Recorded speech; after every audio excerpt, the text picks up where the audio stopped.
Twesiimye kubanga tuli ffenna ku Star TV y'eggwanga amanya n'eddoboozi Othman Ssempebwa Beka okubanga kutusako program omulambuzi lunaku olw'omukaaga essaawa 2:30 ez'akawungeezi mwe tukulambuliza eggwanga Uganda. Olunaku olwaliro munange naye yatuzeeyo mu district y'e Jinja oba mitundu ky'e Jinja. Tubaddewo ebbanga ddene bingi bye tubadde tuzze tukola naye tugezaako okubanga tulaba tugoberera enkulaakulana y'ebifo bino mu ngeri y'okubanga tutumbula ekintu kya domestic tourism mu Uganda. Olunaku olwaliro tuli Jinja ku Bungee Uganda we tugenda okubanga tusinga amakanda gaffe bingi activities nyingi ezikolebwa wano. Olunaku olwaliro ate njagala tuddemu tuzirabe bungee jumping, quad bikes, tubing, omne rafting. Bangambye ne rafting naye bagezaako kubanga bamutandika. Tugenda kubanga naye tumulaba. Tujja kufuna akadde naye tube nga tumukola tulabe n'ebisingakaawo. Njagala tugende tulabe ekifo kino nga bwe kifaana, biki ebikyuseewo, byanjawulo ki ebikyuseewo, okubuuka kufaana kutya kwa bungee jumping.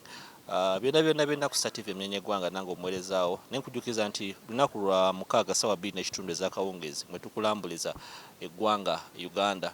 Njagala tugende ate tufune okwogera newankubadde nti tugenda kuba tukyusaako mu lulimi twogereko mu Luzungu, naye ebisingakaawo tugenda kuba nga tubiraba. Katukomewo temuvaawo.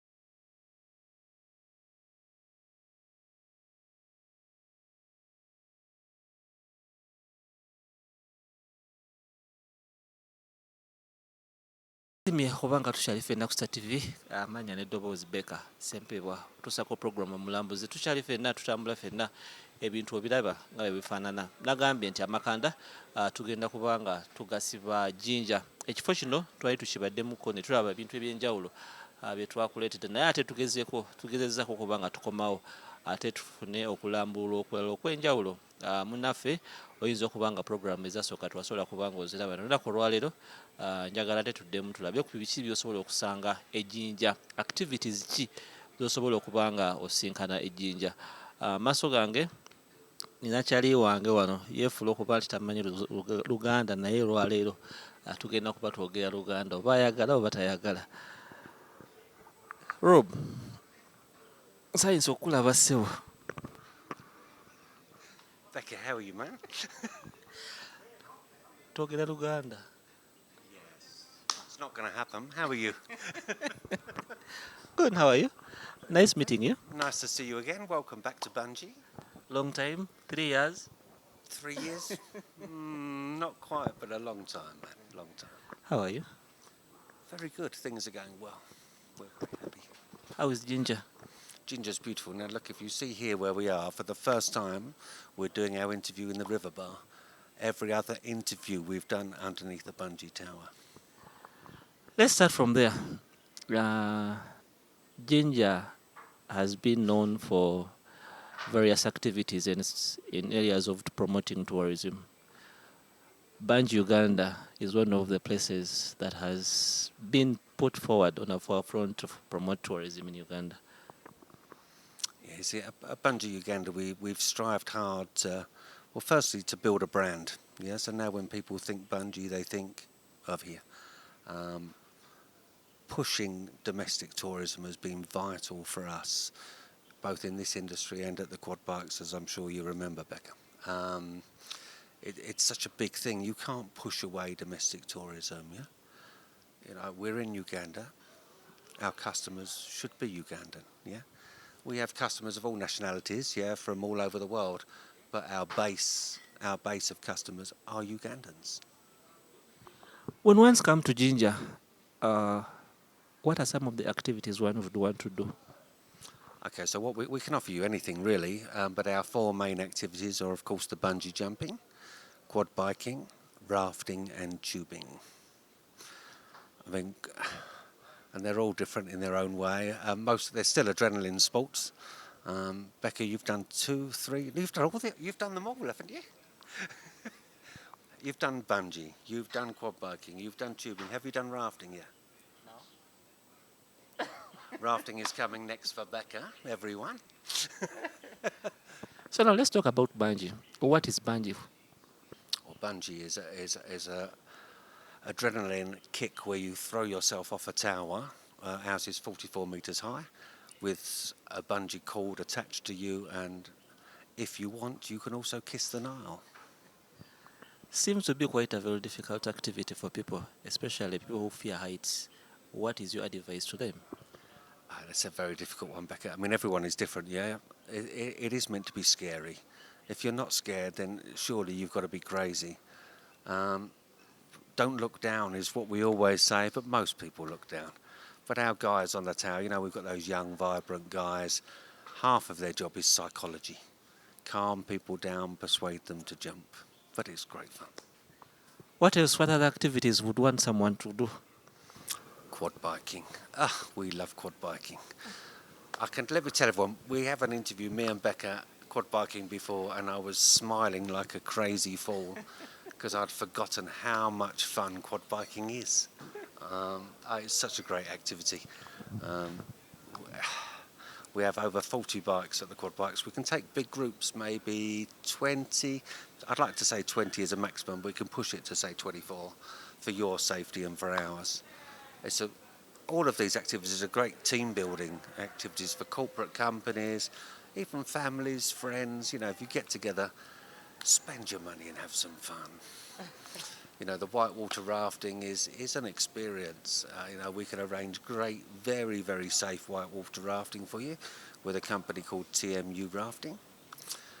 We arrange tubing with you with, of course, Tubing the Nile, who are the original and first tubing company in Jinja. Come to Jinja.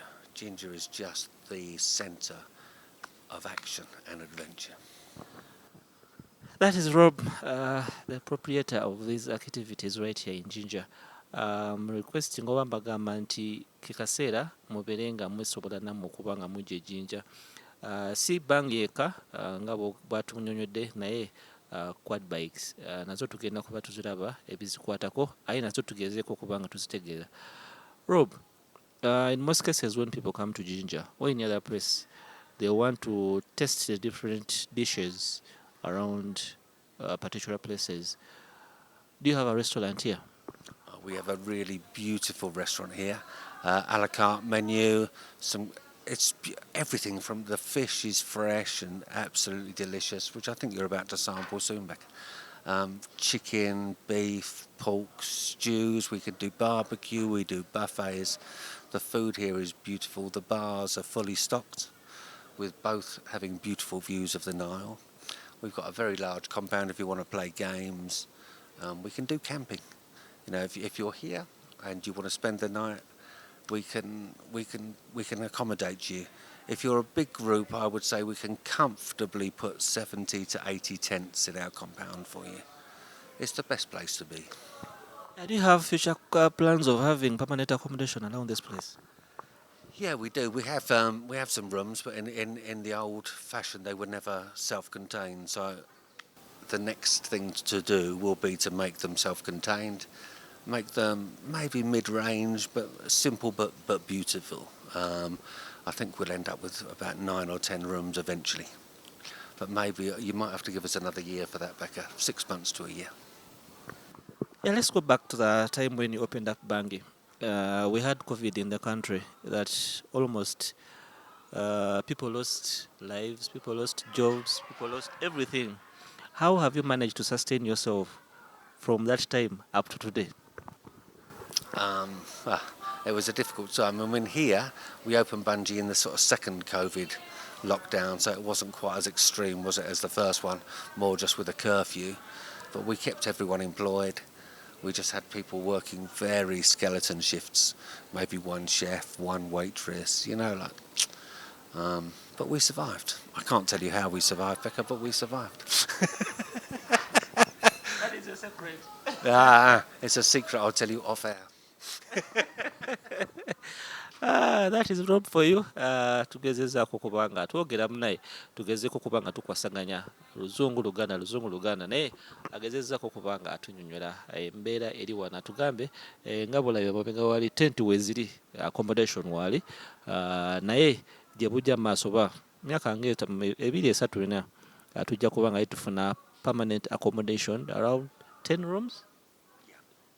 Rooms nga 10 okubanga osobola okujja n'atugamba nti bantu 20 abasobola okubanga mu campinga musobola okujja ne mbanga wano ku Bungee Uganda ne mbanga ate mukola ebintu ebyenjawulo team building na biki byonna restaurant weeri buli kyoyagala kyennyanja fish meat what buli kimu weekiri ku Bungee Uganda.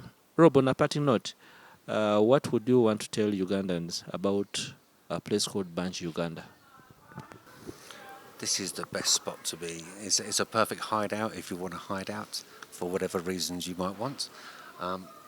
The service is fantastic, the scenery and the fresh air, and we want you here.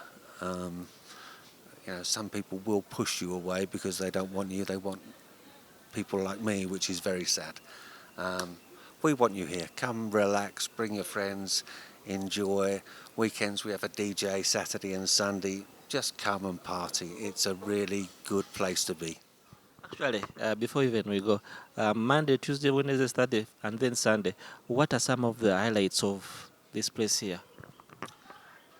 We're in the process of getting another live band in here to be on Thursday nights. We don't have something every night, Becca. Sometimes you want to come to this bar in particular and sit and just listen to the sounds of nature and the water. Sometimes there'll be a band, sometimes there'll be karaoke. Watch our social media. Everything is at Bungee Uganda. You'll find out what's happening. Thank you very much.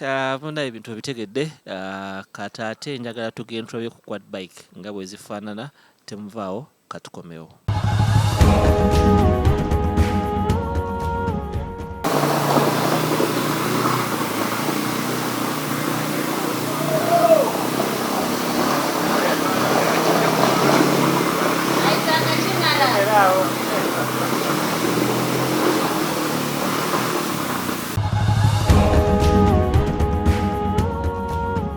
Tukyali ffenna ku Star TV Uganda amanya n'eddoboozi Beka Othman Sempebwa kubanga tusako program omulambuzi kansubire nti ebintu obirabye kansubire nti ebintu obitegedde ekifo kino tukibaddemu ebbanga ddene tukuletedde ebifo ebyenjawulo naye wano twaliwo ebbanga ddene tugezaako okulaga ebintu bino nga bwe bitambula n'omulundi guno nate tukomyewo nate lwakuba nti tumanyi waliwo ekyenjawulo kye bagenda okuba nga batugamba naye ebyo byonna ku All Terrain Adventure wobisanga quad bike ozirabwe zifaanana mpya tuku abagala okuvuga quad bike All Terrain Adventure Jinja egezaako okubanga ebayamba okubanga ate muvuga quad bike ne mumanya adrenaline wamu wafaanana maaso gange manager waffe gwe tugenda okubanga twogerako naye atubuulire quad bike kyetaagisa ki omuntu okujja okukola activity ene Jinja bw'aba azze Jinja ng'oggyeko activity endala zonna lwaki omuntu aba ajja kukola quad bike amanya gaffe? Manya gange bampita Mirembe Gloria, General Manager wano Quad Biking Jinja. Mirembe Gloria, Quad Biking Jinja. Nvudde Kampala nga sinaba na kujja bakugezako kumanya ki ekikolebwa wano nze Jinja. Ntuuka ntya ku wano? Bw'otuuka Jinja nga wakamaliriza okusala bridge, roundabout esooka w'okyamira ku mukono gwo ogwa ddyo. N'ojja ebujagali ewalinga Bujagali Falls we tusangibwa. Kale Gloria, muntu azze Jinja ayagala kukola quad bike ki kye yeetaaga okukola okumanya? Omuntu nga azze Jinja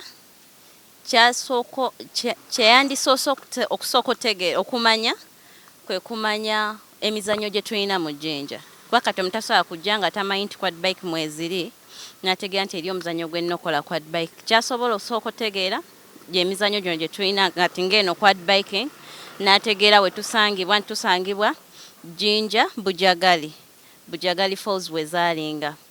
N'ekirala tetwetaaga muntu kubanga amanyi vuga quad, olina kutegeera na bisale bya quad kuba tulina safari za njawulo.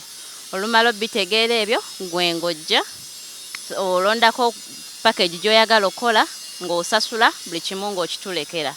Tukuwa training, safety briefing, protective gears, byebyo. Njagala otutwale mu process eyo nga bwefaanana kuba ndaba nyambadde bwenti nyambadde gambuutusi ate naawe ekyambadde kyo kyanjawulo njagala otutwalire mu mbeera eyo nga bwefaanana. Kati okusinziira ku gundi gye tuli mu field eno gye tulimu eya bino bi quad biking tulina okwensuringa nga ba customer baffe bali safe, so tuba tulina okuwa protective gears nga imula wenyambadde tuba tulina okuwa overall, tuba tulina okuwa gumboots wogira mu open shoes kwate tukukiriza vugira mu open shoes. Gumboots weziri tukuwa bw'oba ogidde mu open shoes obeera good to go n'ogendera mu closed shoes zo woba olina closed shoes. Then awo ne tukuwa helmet is a must kuba eryo lwe tufuna ba slay queen tayagala kwambala kino ate nga bino biba protectinga. Naye nga tebalina byejumbira babyambale bw'otuukayo ng'oyagala okwekubya ekifaananyi oli wa ddembe okugyamu n'opoozinga byoyagala nga bw'ozze n'okizaamu kuba olina okwekuuma nga oli ng'oli safe. Ne tukuwa helmet njogeddeko kati season eno gye tulimu ya kasana enfuufu nnyingi tukuwa bandana gye weesiba ne tukuwa goggles era okuprotectinga obeere ng'oli safe. Ne tukuwa safety briefing kuba tulina playinga party yaffe ey'okukuuma ng'oli safe. Naye ate naawe ng'omuntu oba olina okwekuuma ng'oli safe olina okugoberera guide byakugamba okole kuba wali ku safety briefing tukubulira the do's and the don'ts, so olina following guide byabakoze ki babakugambye. Tubawa indemnity forms zosigninga okwagrowinga ku terms and conditions tulina wano era olumala osigninga ebyo ng'obitukwasa. Safari zaffe zonna ziri guided, ogenda ne ba guide abakukulembera mu maaso ne ba ensuringa nga safari egenda bulungi etambula bulungi. So kati oyogedde ku do's and don'ts ze ziriwo ezo? Kati guno omuzannyo gwe tulimu gwa kunyumirwa si gwa mpaka. Eri abajja nga yagala kureesinga tetuvugira ano tulina circuit gy'ogenda ovugiramu racing ebiki tuvugira mu community whereby tuyita mu maka g'abantu si mu compound naye amakubo ge tuyitako kuliko abantu abasulako kuliko ennimiro z'abantu, so tuba tukugamba oba olina okugoberera guide okozesa amakubo ge tulina si genda mu compound ya muntu ogivugiremu si kureesinga ate okozinga obubenje kuba community gye tulimu tulina abaana abato tulina ebisolo by'abantu ojja bisanga mu kkubo. So nze ffe wano kye tukola tuba tulina okugamba nti kati kino tukola ki tokikola. Eri yajja n'agamba nze mmanyi kati abamu bavuga emmotoka nalowooza emmotoka nayagala gyefaanyize ku kino ekintu kyanjawulo. Olina okujja wano otuwe omukisa ogwo ogukuyigiriza naye eri abajja nga balina confidence yaabwe wali ne tugamba nti over confidence is your biggest danger. Kuba gojja kulowooza nti omanyi nnyo okumanya okwennyo ate kukuleetera obuzibu. Okivuge oreesinge ogenda okwesanga nga ate orolinze over nekikwadi kino. So tuba twagala n'otuwuliza bye tukugamba n'ofollowinga amateeka ge tuba tulina wano. Era nkweshuwaringa bw'obifollowinga onyumirwa n'ovaawo ng'oli musanyufu ate naffe ne tuba nga tuli basanyufu. Abantu bameka abasobola okuba nga bajja wano mu kuteebereza okukwo be musobola okuba nga mufuna okuba nga bajja ne bajjumbira emizannyo guno oba omuzannyo guno? Kati guno omuzannyo edda gwali gwejumbira nnyo bazungu nga bajja mu bungi naye ate sizoni yaabwe namwe mugimanyi summer season baba bangi wadde n'essaawa eno era bya sizoni nti summer bantu baba bangi tufuna abantu bangi. Naye ate covid yali mubi n'atuzza emabega naye ate n'amala n'akitukolera kuba yalaga Abannayuganda nti balina okwembracinga kye balina wano ewaabwe.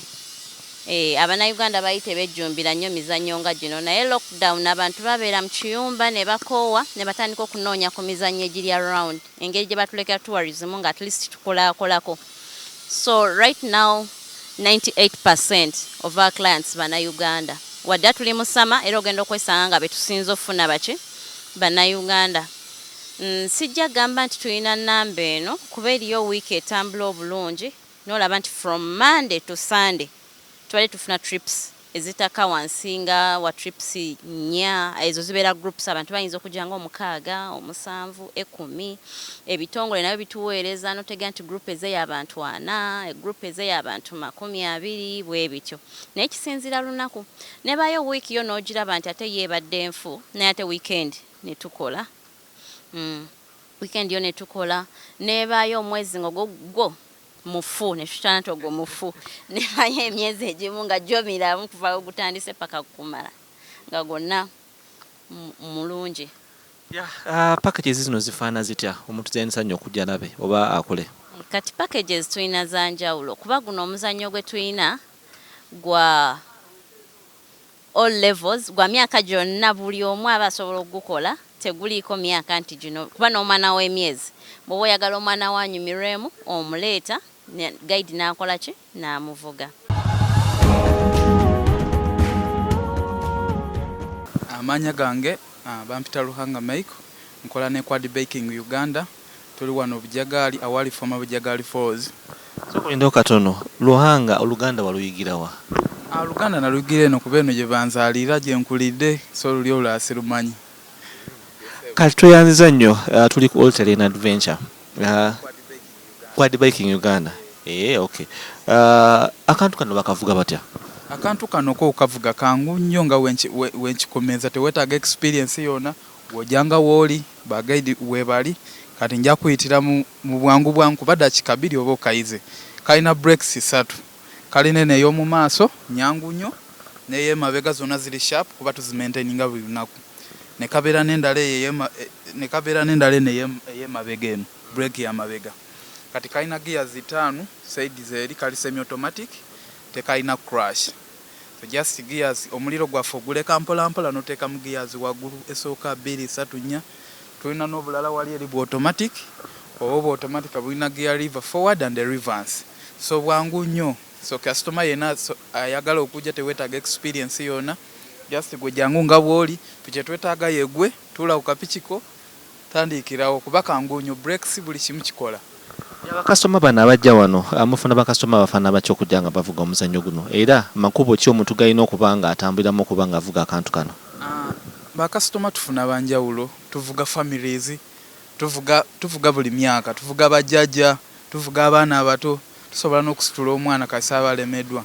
Amakubo go gali safe kuba tuvuga along the river Nile stop sizaffe katugeze nga owumuddemu tuvuga ne tuwumulamu wetuwumuyiramu wabera beautiful sceneries tuwumuyira ku mugga Nile mugga Kiyira awo tuwumulira tuvugamu ne tuwumulako ku mugga Kiyira ne tunywako amaazi ne tutandika bupya so amakubo go gali safe tetucompetinga n'abantu nitugenze kugali amakubo agali congested n'abantu so tuvuga mu makubo ag'okumabbalibbali naye nga gali safe gakuleka onyumirwa nga community eri safe nga naawe oli safe. Waliwo ebintu manager byeyogeddeko bya omuntu kyabalina okukola ne kyatalina kukola ng'ali kantu kano kiki kyoba tolina kukola ng'oli kantu kano era kyabulabe kye kiyinza okutuukako? Ekintu kyotalina kukola ku kantu kano kuba woba okatuddeko kokakutuulamu n'obeera ng'oli confident nnyo kati waliwo ng'okusitula emipiira 2 ng'oyagala otulagemu nga kati gw'olaba oyize nnyo kati ebyo ebintu tuba tetukkiriza abikola kuba ne community gye tuyita oyagala olagemu kayinza okulemerera n'ogenda n'otomera ebintu by'abantu so okusitulamu egyo emipiira tetukkiriza wabula waliwo tutuuka nga mu kisaawe nga tewali bantu area eri gazetted kuba tufuna bakiraya nti banjawo abalala balina experience nga bo babikolako so mu kasaawe tutuukaawo ne tukuwaamu gwe oba owira kesobola ng'okikola naye mu makubo tetukkiriza okusitula okulekawo gaapu nga ntone olina olekawo gaapu ewerako kikuyambako okwesa breaks so bintu bingi sobola bimalayo. Nayanziza nnyo guide waffe naye atubuulidde biki byolina okuba nga okola akantu kano mwabagala okusitula emipiira ebyo olage nti olina kyomanyiiwo bagambye si ke kaseera okuleka nga olina experience ekukkiriza okuba nga okola ekintu ekyo. Katukomewo temuvaawo.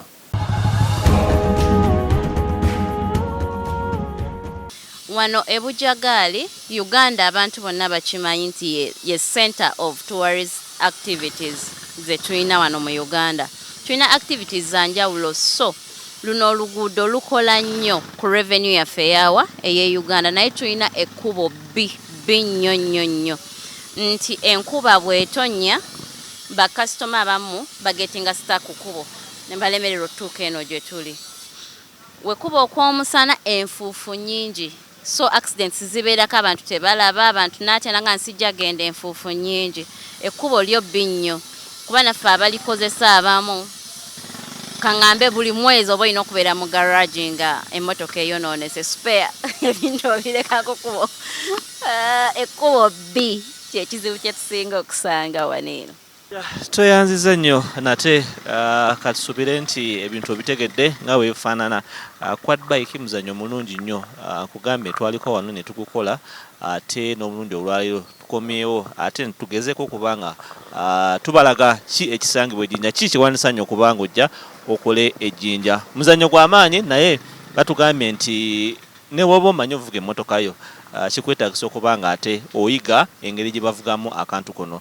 Abantu abalaba abagezako okubanga ndowooza ye training gye batugambye esooka okukolebwa ng'omutanaba kubanga akola safaari. Manager atunyonyodde biki ebikolebwa era kansubire nti ebintu obitegedde. Tugenda kubanga naffe ndowooza tufuna omukisa ate tugende tuvuge kantu kano twabe nga bwe kafaana katukomewo temuvaawo.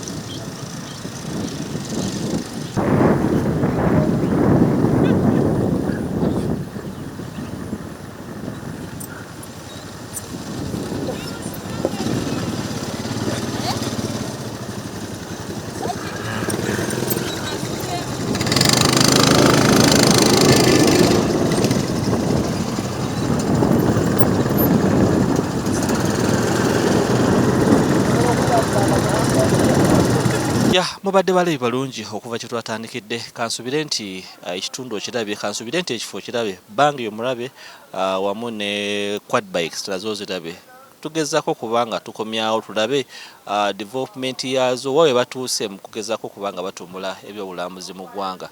Kansubire nti ebintu obirabe ate wano gwe mulanga gwekubire ne kugamba nti naawe ke kaseera ogende onyumirwe ejjinja nga bwafaanana. Ebifo bingi byesobola okubanga ogenda naye wano ebintu bingi byesobola okubanga okola mu kifo kimu. Okola Bungee, okola Qaudbike, okola tubing, okola ne rafting mu kifo kimu kyonna byonna wonna obisanga. Njagala okubanga mberekereza olunaku olwaliro nembaagaliza mmwe abagye baddeko nammwe abasobola okubanga mutugoberera nti namba yaffe y'essimu eri awo buli ky'oba oyagala okubanga oyiga ky'oba oyagala okubanga olaba tukubireko tubeere nga tuwayawayamu. Zino activity ziri mu ggwanga Uganda era wozisanga tewali walala. Nekugamba nti ke kaseera naawe obeere nga ojja olambula jjinja nga bwafaanana. Kamberekereze olunaku olwaliro abantu b'emubende Kagoma wa mwenna mbaagaliza olunaku olulungi musule bulungi mweraba.